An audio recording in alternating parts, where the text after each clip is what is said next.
কলকাতায় যেতে হবে, যে কোনো নিউরোসার্জারির জন্য কেন কলকাতায় যেতে হবে? এতদিন পরে এখন রোবোটিক সার্জারির যখন যুগ চলে এসছে, সেখানে আমাদের ম্যানুয়াল সার্জারির ব্যবস্থা নেই। এটা কেন কতদিন এইভাবে উত্তরবঙ্গের মানুষকে বঞ্চিত রাখা হবে?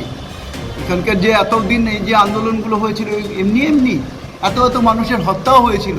আজকে উত্তরবঙ্গ খণ্ড, কামতাপুরী ইত্যাদি গ্রেটার কুচবিহার এগুলো আন্দোলন হয়েছে, হয়তো বিভিন্নভাবে হয়েছে, বিভিন্ন রূপে হয়েছে, গোর্খাল্যান্ড ইত্যাদি যে হয়েছে, এগুলো কিসের জন্য হয়েছে? মানুষের প্রতি বঞ্চনার জন্যই তো হয়েছে। তাহলে বারবার এটা বঞ্চনা সত্ত্বেও আপনারা উত্তরবঙ্গের নাগরিকদের সেকেন্ড ক্যাটাগরির নাগরিক আপনারা করে রেখেছেন কেন?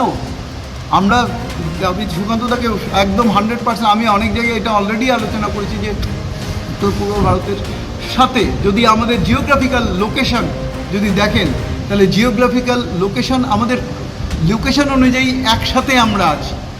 আমরা কিন্তু কলকাতার থেকে অনেকটা দূরে, 600-700 কিলোমিটার। এখান থেকে গুয়াহাটি তার থেকে কম, ওদের রাজ্য কেন্দ্র সেটা তার থেকে ডিস্টেন্স কম। এখান থেকে সিকিমের গ্যাংটক সেটাও অনেক কম।